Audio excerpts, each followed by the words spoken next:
Friends, I welcome you to my channel. Before listening to this story, I will ask you to like and subscribe. It is not difficult for you, but it is pleasant for me. And we're starting. I finally finished packing my things. I was going on a week-long fishing trip with two of my three best friends, and while I was looking forward to it, I was also afraid of it. My friends and I have been together since elementary school. We were probably much closer than the brothers and always enjoyed our time together. But this trip was supposed to be different. For years, we've all been doing something together, my three buddies, our wives, and me. Heck, when we were young, we even dated each of the women until we settled on the one we eventually married. Kenny refused this trip because on the Monday after our departure, he had a business meeting that he just couldn't miss. He's coming later this week. Since he initially had no intention of coming, his wife Pam decided not to come until he had passed. Then a couple of days before we left, Don found out that he needed to be at home for a meeting on the Friday of the first week, so he had to leave to get home early. His wife decided not to come with us. When my wife Becky found out at the beginning of the holidays that the wives were not coming, she decided not to come with us. Well, it wasn't the wonderful vacation we were used to, and I was just upset. Usually, when we went on our trips together, we all went together and we had a great time. I usually got the best intimacy of the year just before, during, and immediately after our trips or weekends with our friends. I have to admit, I was more upset about missing out on a great intimacy than I was about not being able to be with my buddies. But nevertheless, I was starting to just wish the trip was over. Damn it. I was still getting great intimacy before the trip. For the past week, Becky has been almost satisfying me to the point of exhaustion. I was actually making love, although I would have preferred to just go to bed because she was bothering me so much. It usually happens before a trip, and I liked it. For the rest of the year, our sex life left much to be desired. Oh, sure, we had intimacy, but it was maybe twice a week, and it was just a way to distract ourselves. It was a big change from when we first got married.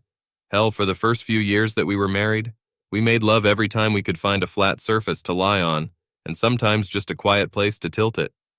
Although the changes were gradual, they became really noticeable about 5 years ago.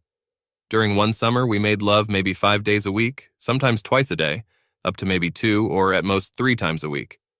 Many times I wanted to make love, but Becky refused.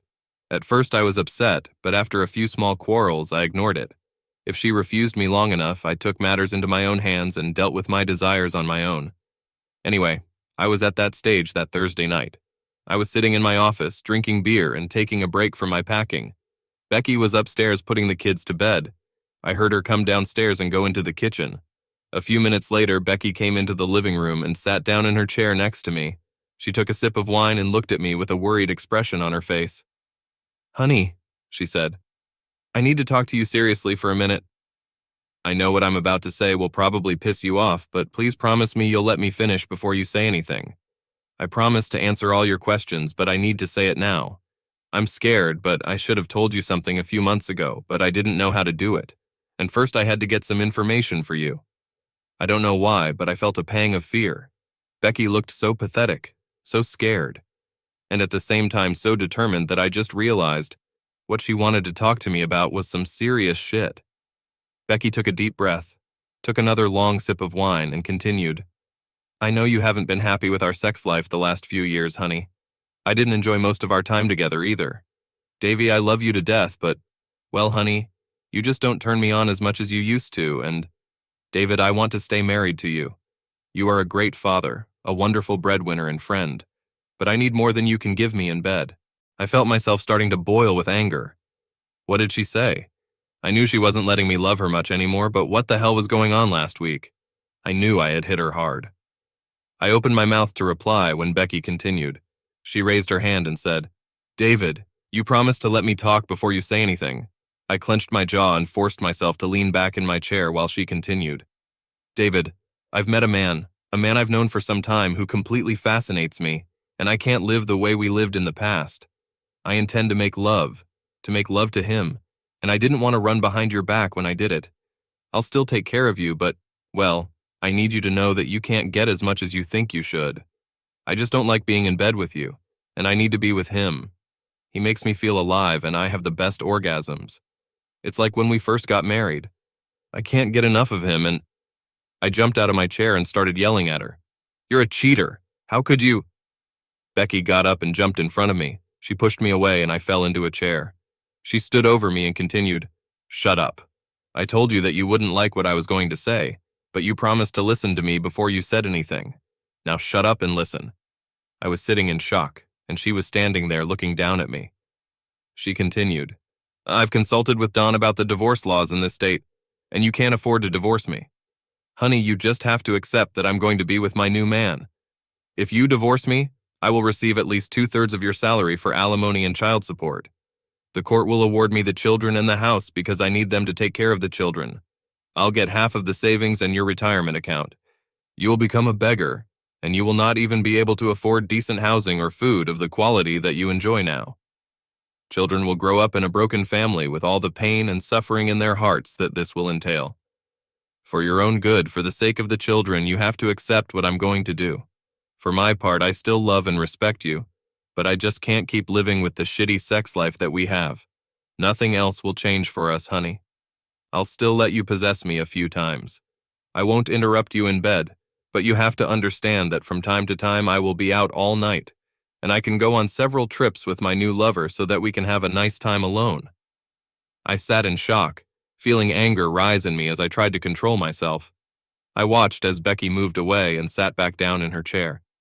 I licked my lips and took a deep breath. Finally, I said, "You're a fucking cheater. I thought I knew you. I thought you loved me, and now you're tearing my heart out with this.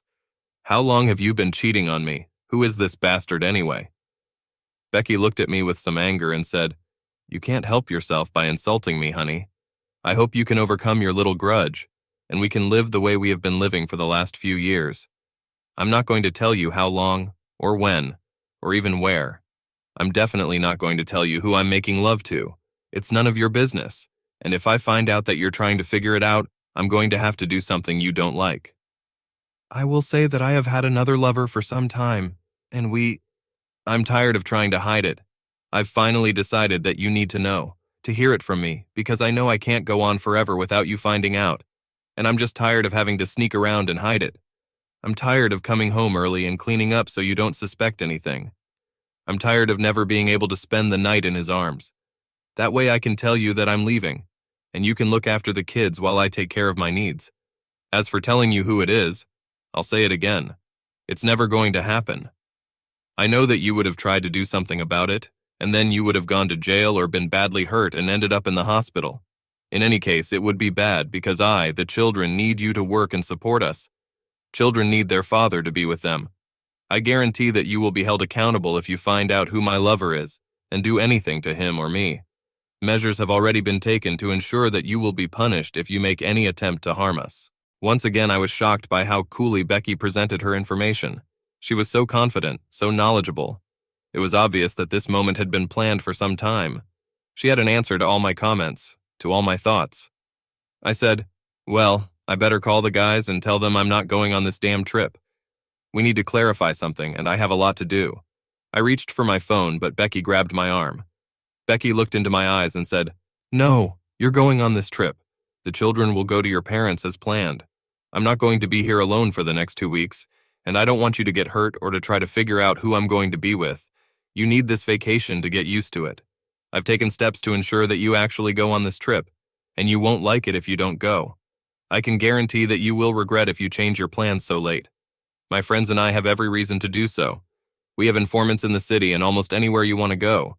And if you do anything to find out who my lover is or make any changes in our lives, I will find out and you will be put into processing. You just have to accept that I have this plan and it will work for me. If you cooperate, I'll make sure you don't have a shitty life. You will live the same way you lived before." Becky went to the table and took an envelope 2 centimeters thick from the drawer where she kept her papers. She came back to me and handed it to me. "Here it is. Just to make you believe me, we have prepared a written report on all your actions over the past month. Read this and you'll see that we've got you figured out. We know everything you're doing, and if you try to mess up our plans, we'll find out about it and I'll destroy you. And now I'm going to bed. If you want your pussy tonight, come over. You'll see that nothing should really change if you don't make waves." I sat in amazement. Who was this scum and what the hell did she do to my wife? I thought I knew her, and now I find out she was a scheming, cheating bitch. I watched her walk up the stairs, swinging her ass seductively. She knew how wonderful, how attractive she looked, and she used it tonight, although this time it didn't affect me in any way. Finally, I opened the envelope and began to read. I was amazed. This report was so detailed that I couldn't believe it. Damn it, there were things in it that I didn't even remember until I read about them and remembered. It must have cost thousands of dollars. Was she involved with a millionaire or the mafia? According to the report, someone was watching me around the clock. Hell, they even recorded the fact that one day at lunch I stained my shirt, and that I dropped it on it, and the time and the cafe where it was done. They recorded every time I watched a beautiful woman. Yes, I'm not dead yet, I'm really looking. And whether I've talked to her. It took me more than 2 hours to read the report. Then I sat down and thought about it. Hell, only I could have known about some of the things in the report. Once or twice they listed what I said when I was alone, or with one of my friends, or with Becky. Damn, was there a bug in my clothes or wallet? I sat and thought. I intended to get rid of the cheating wife I had, and I wasn't going to let her rape me in the settlement. But how would I do that? Damn, I needed to talk to the guys. Maybe they would have some ideas. After all, we've been friends since elementary school. Hell, we even dated the same women and slept with most of them together. I was pretty sure they all satisfied Becky while we were dating. I mean, from the way we all flirted with each other, you could tell we were closer than just friends. Oh my God. I wondered if Becky could have been with any of them. Shit.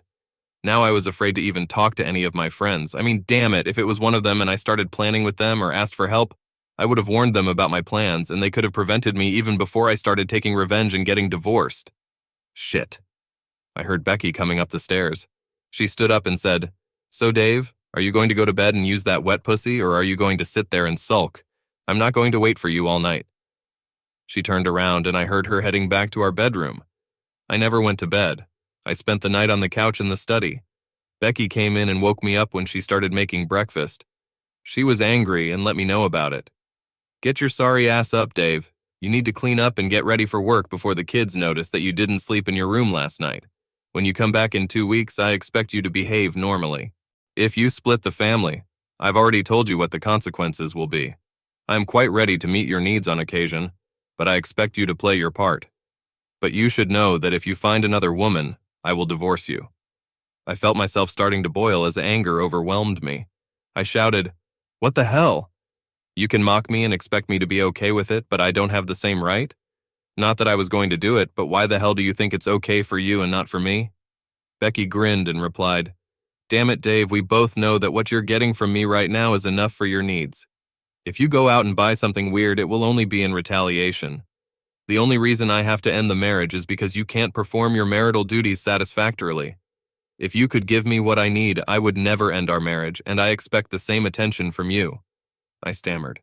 I was so angry that I could barely speak, but eventually I managed to answer. "I just can't believe you. Not once have you come to me and asked for more or another way to make love. You've never asked me to do anything in the bedroom that we don't usually do.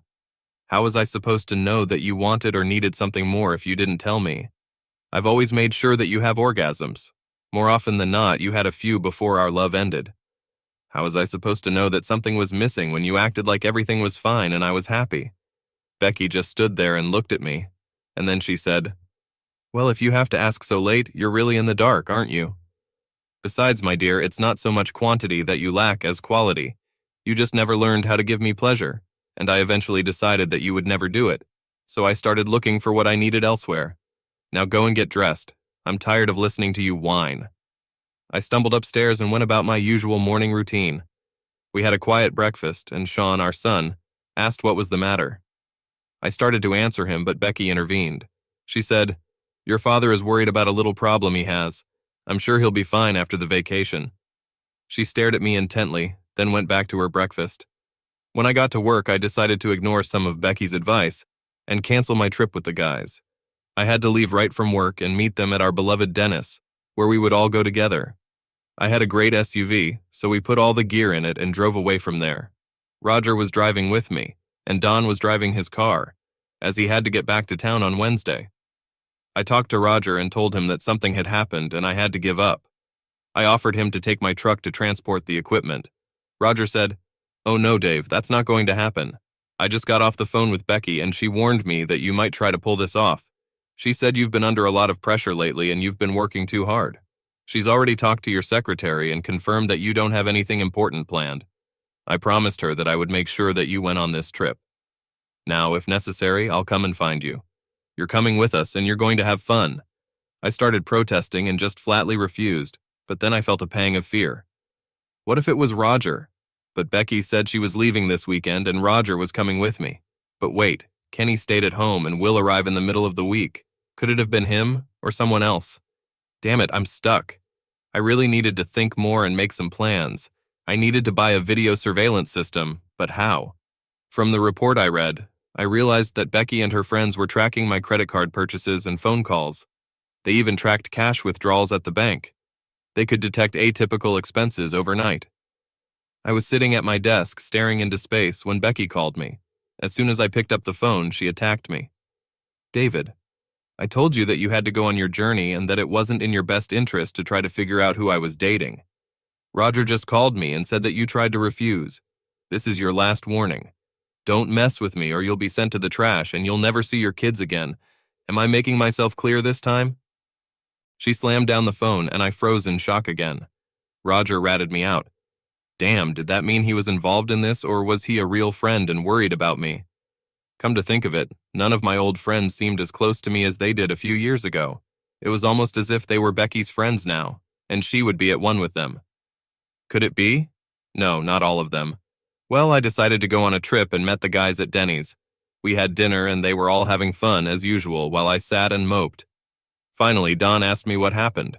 I looked at him for a moment and said, "Becky has some damn stupid idea in her head and I'm not sure how to handle it. It's even hard for me to believe that she's telling the truth. But if she does, my marriage is over." Roger looked at Don and said, "Damn it, Don, you know how Becky is. She called me this morning and said that her lover is trying to give up our little trip and wants to make sure he goes. She said that he had been upset and difficult to live with for the last few days, and he really needed this vacation to get his thoughts in order. I promised her that we would make sure that he came with us and had a good time."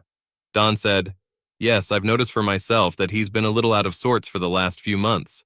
In fact, he doesn't joke or smoke with us like he used to. I'm sure he needs to change his attitude a little bit, and we can certainly give him that. I have beer and his favorite whiskey in the car." He turned to me and continued, "Damn it, buddy. Nothing used to stand between us and our stay in the cabin.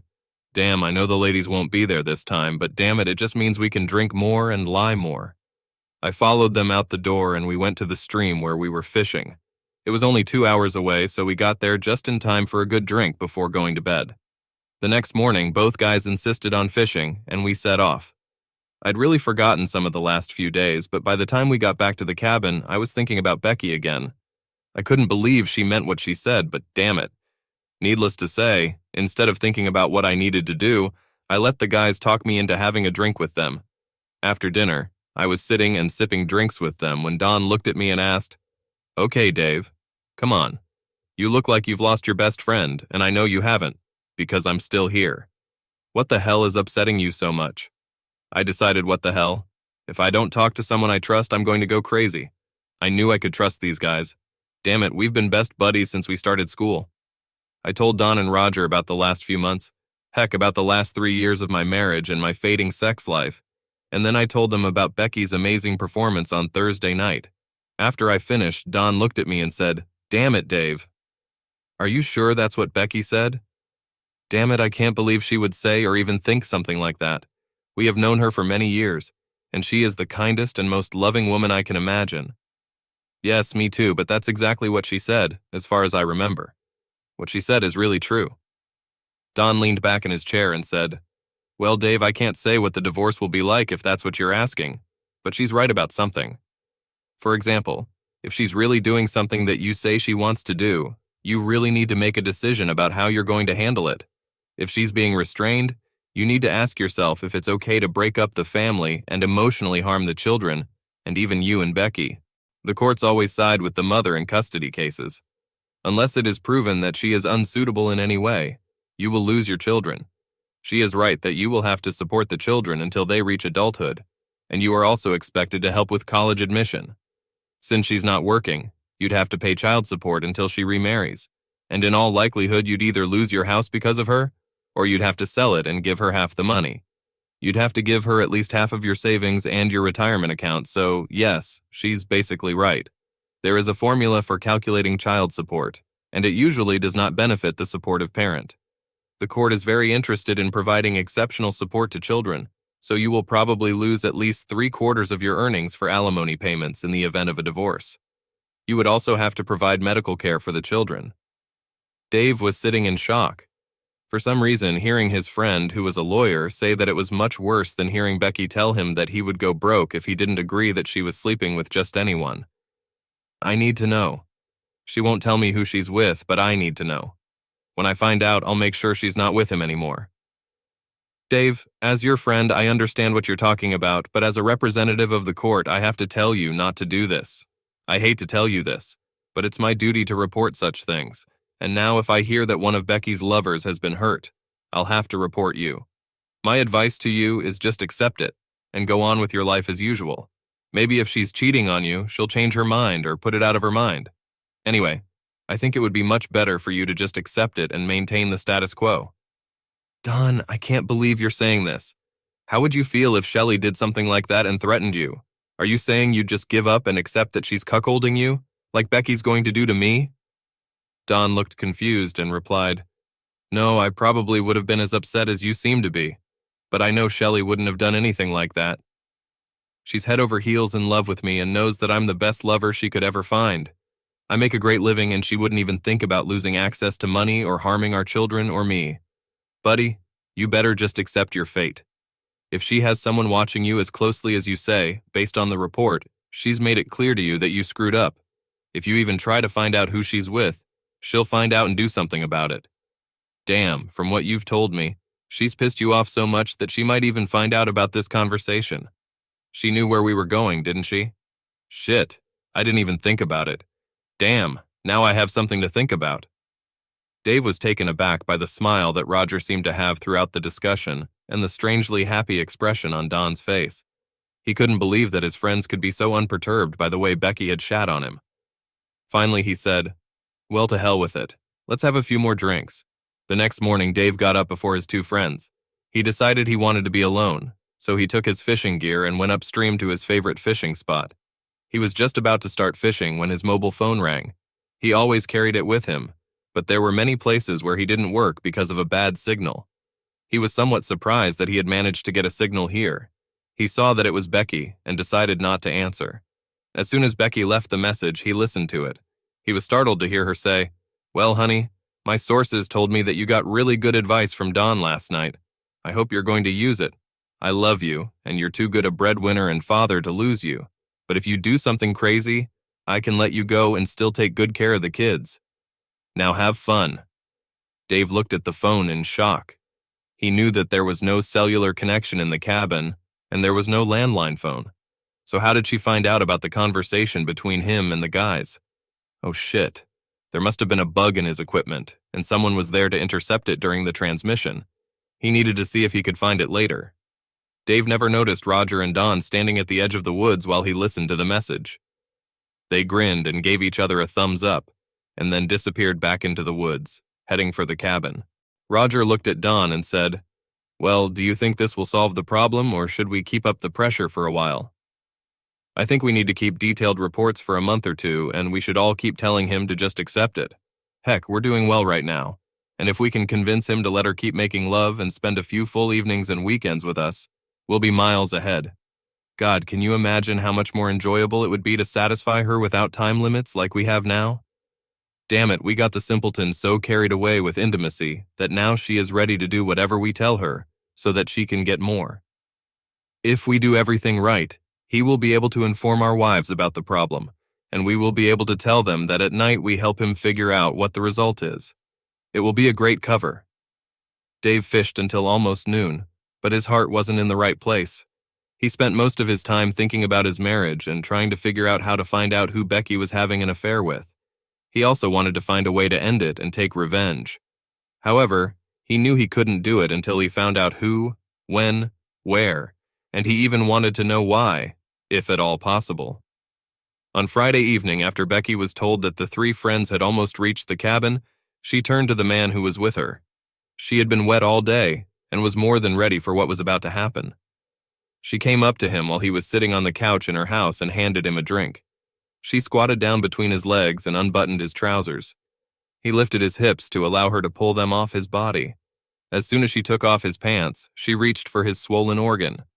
Finally, he leaned back on the couch and began to soften. Becky got up from her seat and bent down to kiss him. She sat down next to him on the sofa and snuggled up to him, putting her hand on his chest and burying her head in his neck. She slowly ran her hand down to cup his sticky organ. She played with his organ and caressed him until he regained his former strength. Becky looked at her lover and licked her lips. She straightened up and smiled at him, crossed her legs over his, wrapped her arms around his organ and guided him to her wet spot. Becky leaned forward and kissed him gently, while her hips began to sway slowly, forcing him to slowly enter and exit. She said, "Oh my God, I've needed this for so long. I can't wait for the others to arrive. Shouldn't Dawn be here early Wednesday?" "Yes, baby. Then you'll have both of us for 2 whole nights before I have to go help babysit your loving hubby. Oh my God, I'll be so glad when we can get all 3 of us together at the same time. I just hated being with only 1 or at most 2 of you at the same time. After what you've done to me, it's just that Dave will never be able to satisfy me again.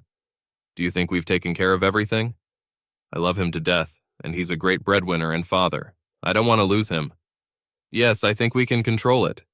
Yes, I just hope that Dave doesn't start talking to our wives and create problems. You know, we've been fine for the last 3 years. I really think we should have been happy with the way things were instead of being so greedy. I admit, the thought of you being with us all night or for a long trip is pleasant, but I'm not sure we can put that much pressure on old Davy. Maybe we woke up the monster. Well, the mistakes we've made and the few things we've been able to find that put him in a bad light should make him back off. I just wish he wasn't so damn straight and noble. I can't believe that we couldn't find anything in his actions that was even a little insidious. How can a man do business for himself and not take advantage of the situation to earn a little extra money? Oh, by the way, Becky, do you still keep track of finances and all transactions as we said? Yes.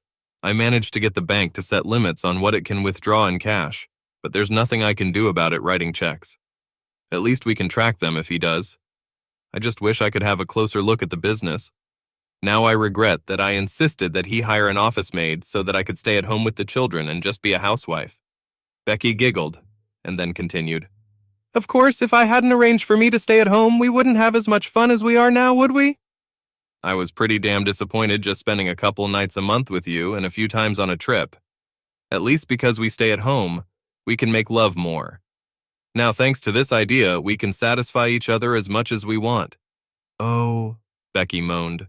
Her hips began to make sharp thrusting movements. Then she fell forward and clasped her arms around her lover. They sat motionless for several minutes, clinging to each other, kissing gently from time to time until Becky pulled away and smiled. She stood up and took his hand, saying, I think it's time for a lover in bed. Let's take a shower, and then I want you to satisfy me at least one more time before we go to bed. Do you think you can do it? Dave was moody and distracted by the river. His friends tried to talk to him and cheer him up, but to no avail. They got him drunk on Tuesday night. After he fell into a drunken sleep, Don and Roger went out on the porch to talk quietly. Roger said, I'm starting to worry about Dave. We've been talking to him for 4 days now, and anyway, he's getting more and more adamant about leaving Becky and getting back at her lover. He's almost ready to explode and go crazy. How are we going to control this thing now? Damn, it all sounded so good and so simple when we made a plan to control him and attract her to us more often. What if he finds out and tells our wives? Don said, Oh, calm down, Roger. I can gut him in a divorce and make it look like she's a saint. In the worst case scenario, she would actually divorce him. And what? The only reason we decided to try this is because she said she wanted to keep this little fool. I have to admit that I get pleasure from satisfying her while she's married to him, but pussy would be almost as much fun if she wasn't married. We just have to make sure that he and our wives don't find out anything so that we don't get involved. We may have to apply a little physical force, but it can wait until we see what happens in a week or two. Dave couldn't clearly hear what the guys were talking about, but he woke up and heard them talking on the front porch. He knew they were upset that he had been stubborn in accepting Becky's cheating, and they thought they would have to convince him to take it more seriously. Now he was angry not only at her, but at them as well. Before he went back to sleep, he decided that he could handle it without the help of his friends. Over the next few days, Dave became increasingly estranged from his friends. Roger and Kenny began to get seriously worried when all he said about the situation was, "I'm going to find out who this woman is sleeping with, and they're going to pay big." Finally, the day came when they were supposed to return home. Roger was riding with Dave again. There was no conversation in the truck. Kenny was driving his car, and as soon as they got to an area with good cellular service, he called Don. Don and Becky were sitting in Dave's living room and listening to Kenny report on Dave. He's seething with anger. If anything, he's even angrier and more determined to make us pay than he was when I got to the cottage. I do not know what to do, but I suggest to cool it down until he calms down. If he catches us, it could lead to trouble. Becky sat in shock. Tears were streaming down her cheeks and she was almost suffocating. Don sat with his jaw clenched and his face was red with anger. After they talked to Kenny for another minute or two, he hung up and Don turned to Becky. He pulled her to him and began caressing her breasts, soothing her. Playing with her, he said, "Becky, you don't have to worry. I didn't want to play hardball unless it was necessary, but it's starting to feel like we don't have a choice. See what he's going to be like this weekend and let me know Sunday night. If it looks like he's going to cause trouble, we'll file a report on Monday. I can freeze all your personal accounts and I think I can freeze business accounts, subject to court approval of all expenses. We can convince the judge that he can rip you off and ruin the business if we don't get control of it." Dave entered his house late Friday night and saw Becky sitting in the living room. Her eyes were red as if she had been crying. She looked relaxed, just tired. She was wearing one of his shirts and nothing else. As he passed through the room, he saw a whitish substance flowing out of it. He felt himself trembling with anger. She looked at him and spread her legs slightly, as if she wanted him to see and comment on her newly used place. Dave glared at Becky and walked past her without saying anything. She followed him into their bedroom, and when he went to take a shower, she tried to enter with him. He pushed her out and said, "Get your fucking ass out of here. I was hoping to come home and sort this out, but after seeing you tonight, I realized that it was impossible. You can ruin me, but I guarantee you that eventually I will take revenge on you and your lover or lovers." After he cleaned up, Dave quickly packed up all his belongings that he could stuff into his truck. He could hear Becky talking on the phone as he went in and out of the house. One of the last things he did was try to use a computer to transfer money from their joint accounts. He found that he was blocked because the password had been changed. His jaw clenched in anger. He turned around and saw Becky watching him. Becky seemed sorry when she said, "I was hoping you'd come to your senses and it wouldn't come to this. You know you're making a big mistake, don't you? I love you more than any man I've ever known. I don't want to lose you. If you keep this up, you're going to lose the business and everything we've worked for. Just so you know, I hired Don as my lawyer. I just talked to him and told him how you behaved. He will contact you." Dave was shocked. He knew Don was her friend too, but damn it, he was his friend and had been his lawyer since he started practicing. He couldn't believe Don would do this to him. Dave left the house and drove straight to his office and warehouse complex. He was going to live in his office and conference room for a while. On the way to the complex, he stopped at the gate and talked to the guard.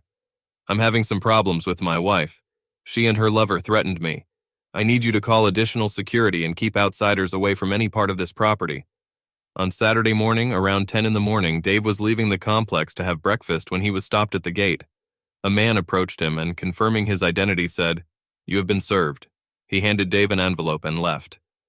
When Dave opened it, he saw an injunction stating that he could not get closer than 100 meters to his wife, children, or their place of residence. Also included was an order requiring the court to approve any expenses from his personal or business accounts, to prevent him from emptying the company in anticipation of the divorce proceedings, which will be filed next Monday. After breakfast, Dave went home to his assistant. When she opened the door, she said, "Dave, you look terrible. Something happened? I need to talk. I need help, and you're the only person I can trust. I'm sorry to bother you over the weekend, but I have a problem, and I have absolutely no idea who I can trust or who I can talk to." She stepped back and held the door open. "Come on in, Dave. Would you like some coffee?" Dave followed her into the kitchen, where he saw her husband Thaddeus sitting at the table. Obviously, he had interrupted them during brunch.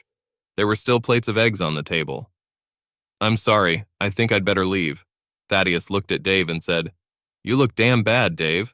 For God's sake, sit down and talk to us."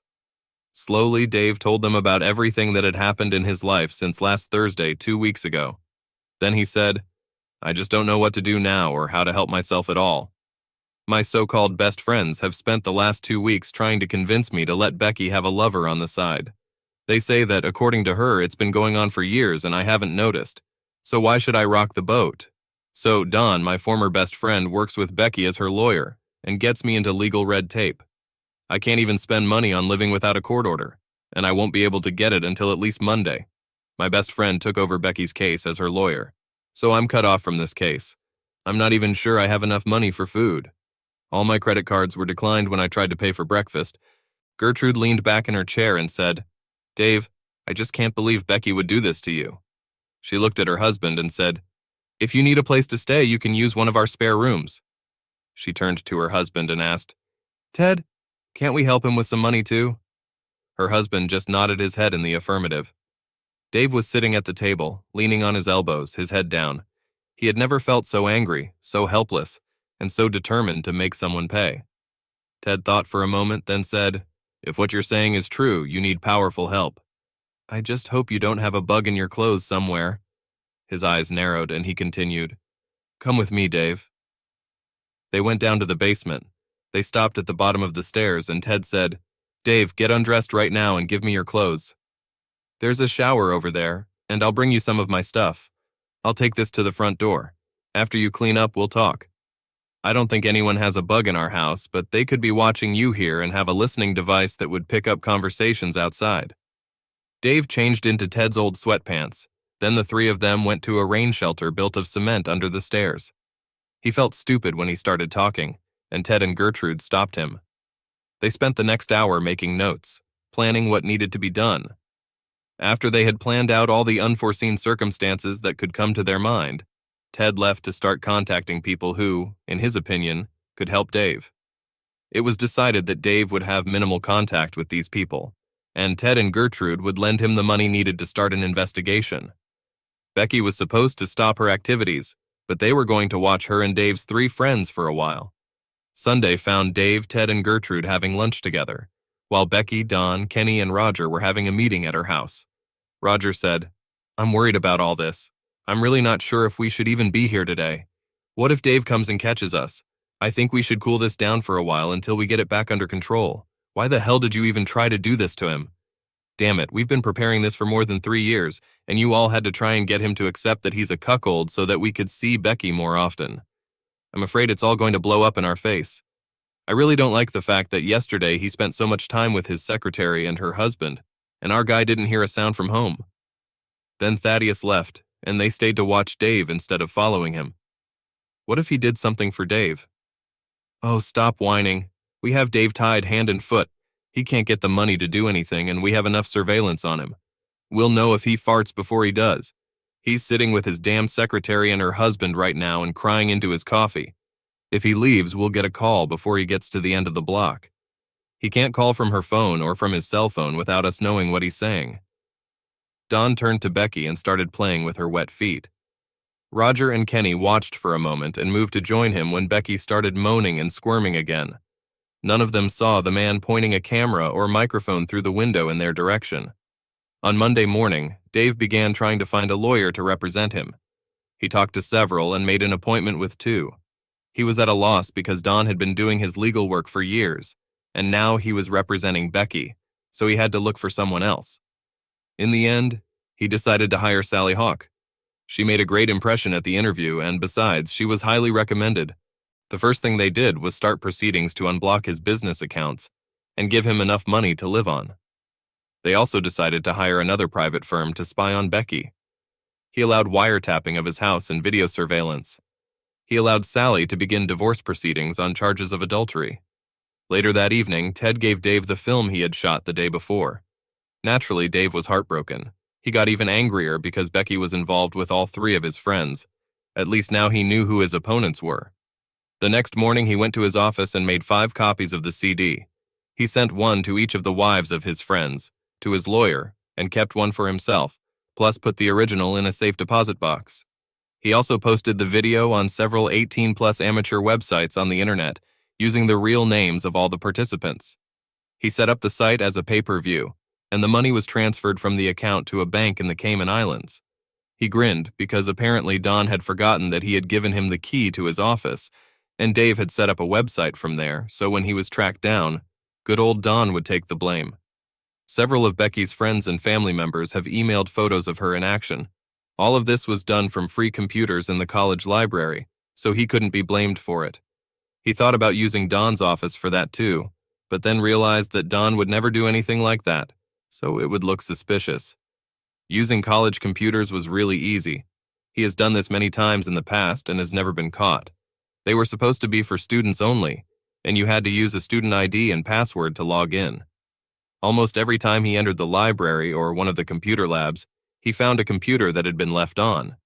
He used someone else's username, and even if the use was traced back to the college, it was traced back to that student, not to him. The local college didn't use security cameras, so he didn't even have to worry about being photographed in the area. On Wednesday, Dave had a lot of fun answering the phone calls of people who had seen the video. In the late afternoon, Becky called him in tears. She said, "How could you do that? I thought you loved me. I told you it would only be intimacy because you couldn't give me what I needed. How could you ruin my life like that?"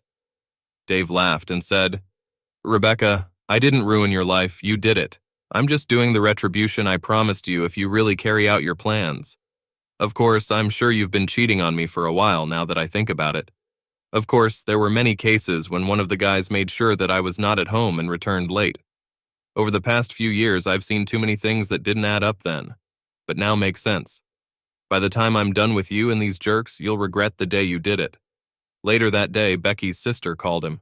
She said, "Poor dumb bastard. I see you finally found out about your perfect wife. I'm guessing you sent the fucking video. Now I think she and I can share the boys. I didn't know she was doing them until I got this." He felt himself flinch when she hung up the phone. For the rest of the night, he could hear her manic laughter. Don also called, and as soon as Dave answered the phone, he started yelling at him. When Dave heard who it was, he misled him. He managed to get him to talk for almost 15 minutes. Don threatened both physical and legal damages. The best part of his expletive-filled tirade was, "You're a fucking asshole. By the time I'm done with you, you'll regret contacting me. I'm going to get your simpleton wife anytime I want, and we're going to have most of your money too. If you'd just done what I told her to do, you'd still have a family, money, and a life. Now after I break you, I'm going to make the guys destroy you. I've been satisfying this little scum since high school, and I'll be satisfying her long after you become history, freak. I hope you like living in the ghetto, because that's where you'll be when I'm done with you. I'm going to sue everything I can find and blow your money just to protect myself from them." Subsequent calls from Becky's parents were sad. Her mother cried when she asked, "Dave, how could you do this to Becky? I know she seems to have hurt you terribly, but spreading her photos everywhere was too vindictive. Couldn't you have handled it in a more civilized way?" By the time he decided to go home for the evening, Dave was satisfied with his actions for the day. He was almost certain that the computerized answering machine system installed by his company would pay for itself only by recording what it had recorded that day alone. When he bought it, he was worried about how his then lawyer and friend Don advised him to contact a telecom operator to set it up. As soon as the phone rang, the computer answered it and issued a warning as the recorder started working. The warning was sent to all subscribers before their call could be forwarded. It said, "Thank you for calling the Central U.S. Company for Inventory, Logistics, and Security. All phone calls are recorded for later use. If you don't want your call to be recorded, please hang up now. If you are not hanging up and you know your internal number, enter it after the beep. If you don't know the extension you need, press 0 and the operator will help you." It turned out that the good lawyer had not thought about the warning or was so angry that he ignored it because all his threats and bragging were recorded after the warning, which he insisted that the telecom operator enter them into the system. Dave thought that would be epic justice. Unfortunately, all the members of Becky's little group stopped seeing her after the cases were filed. It was lucky that Ted's friend got the video and audio clips that first Saturday because none of the private detectives captured anything untoward on video. They did receive a few incriminating phone calls, but most of them were so ambiguous that they were almost useless. One of the first things Sally did was send information about Don to the State Bar Association. His license to practice law was immediately suspended, and then, pending the completion of divorce proceedings and litigation, he was deprived of his law license for life due to his threats and unethical behavior. Dave's divorce was granted, and Becky came out of it very unsuccessfully. In the end, she got about 25% of the family property. Dave retained control of his company. Dave was awarded custody of the children, mainly because of a small photo that was not immediately noticed. That day, when Ted's friend was photographing Becky and the guys in the living room, he accidentally filmed another observer. From his point of view, not only the orgy was captured, but also how Dave's house was built. He photographed the living room and dining room to show a small face in the backyard looking into the house. Dave's 8-year-old daughter watched her mother being satisfied by the crowd through the patio door. When the judge saw this picture, he awarded Dave full custody of the children. Dave's lawsuits against Don were ultimately very successful as well. He won $1.3 million in damages for violating attorney-client privilege and for bringing in Becky as a client when he acted as Dave's attorney. Of course, he was also censured for having sexual relations with his client and many other ethical violations, which also led to the payment of fines to the state. By the time Dave dealt with Don, he was almost bankrupt. His wife Shelley managed to almost completely clean out the remaining family property during the divorce. Kenny and Pam divorced, and she also got most of his estate. To everyone's surprise, Roger and Trixie did not get divorced. It seems that earlier she succumbed to the seduction of 3 friends and was a willing participant in their debauchery. Unfortunately, Roger no longer liked that his friends were using Trixie for their own pleasure. It seems that when they were kicked out of the house, Don and Kenny moved in with Roger. They monopolized Trixie for many nights, and Roger didn't get the pleasure he thought he deserved. One evening, he attacked Don and Kenny. They beat him so badly that he ended up in the hospital. Charges were filed, and Don and Kenny were convicted and sent to prison for a year. This time, Roger and Trixie got divorced. Dave was sitting in his office almost a year after his affairs were settled. He and Gertrude were discussing the latest article about Don, Kenny, and Roger's fight over Trixie. She asked, "Dave, have you ever talked to Rebecca? I know that she can visit children under court supervision." Dave looked at her and said, "No, we only talk when it's necessary and when it's just a necessary conversation about children. I have no desire to talk to her, and if I could get out of this, I would never see or hear from her again. I'm just curious. I mean, for years I thought you were the most perfect couple, and then, well, I've just always wondered if you found out why she did it. I just can't understand why a woman who loves her husband would do what she did." Dave sat for a moment looking at Gertrude. He felt his stomach clench, and then clenched his jaw and bit his upper lip. He opened the bottom drawer of his desk and pulled out a folder. He handed it across the table to Gertrude and said, "I do not know why I kept this letter. I don't even know why I agreed to read it. Do you remember about 7 months ago, Becky's mother came into the office in tears? She handed me this letter and insisted that I read it before she left, which I did." Gertrude opened the folder and read the following. "My dear David, I know you think I no longer have the right to call you my dearest, but you are still the only man I love. I know I've lost you forever, but I need to open my soul to you. I know I've caused you irreparable pain, but that was never my intention. I didn't mean to hurt you at all. I never intended to cheat on you either, but I did. I know you knew that I made love to all 3 of our friends when we were dating in high school. I know that you also made love to all 3 girls. It never bothered any of us. The first time I cheated on you was similar. You had to work on a major inventory theft over the weekend when Don and Shelley were throwing a Valentine's Day party in the year of our 9th anniversary. I was so lonely and I had too much to drink. I know it's not an excuse, but I did it. Shelley made Don drive me home in our car. Kenny followed me to take Don home, while another helped clean up Don and Shelley's house afterwards. On the way home, Don kept reminding me of the time when he and Kenny both made love to me at the same time. I was so excited that I felt like I was dripping. He and Kenny took me inside and insisted on undressing me and putting me to bed, as they said.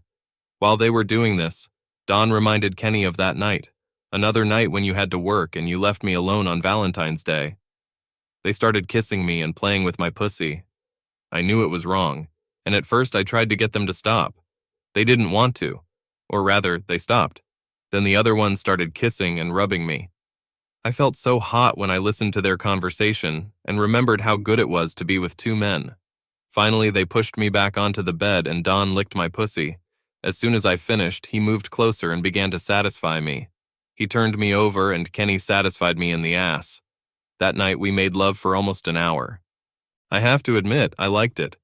I've had more orgasms than I've ever had with you. I knew it was because there were two of them and they never let me relax, but they were still very good. A couple of days later, Don and Roger arrived when they found out that you were out of town for another job.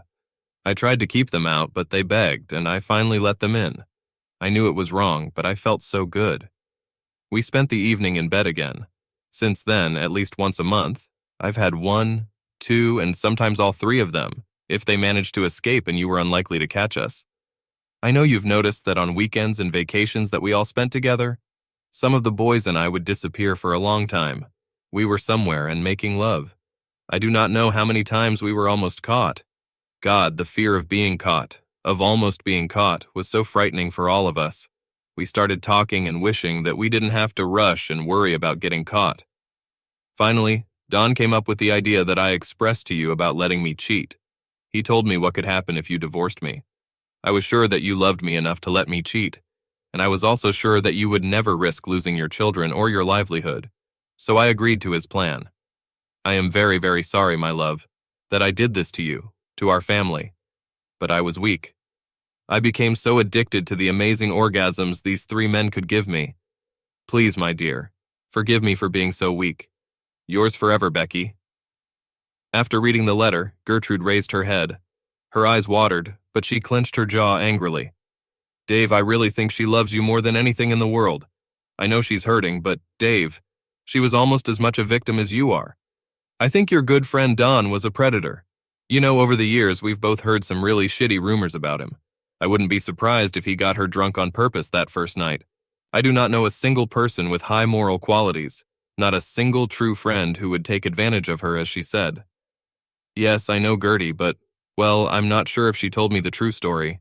She always seemed more attentive to Don than I would have liked. I always laughed it off, but a few times we quarreled after the party because I thought she was too friendly and took too many liberties with him, but I never caught her or him in something that I could really quarrel about. I have to admit that after Don's phone call, when I finally caught them, thanks to you and Ted, I had enough doubts to run a DNA test on the children. You can't even imagine how relieved I was when the test results showed that I was their father. Well, anyway, I believe she thinks she loves me, but I don't think it's true love. It was more of a hobby, perhaps a deep sympathy. It was easy to live with me. I was a good breadwinner and father. Now I think I was the last choice, and we got married because, well, I do not know why she married me. I loved her to death, but I don't think she felt such deep love for me. I think that's why she cheated and why she kept doing it. I think she was a selfish person and thought only about her pleasure, her needs and desires. I'm not used to it. Now, if only I could find a good replacement.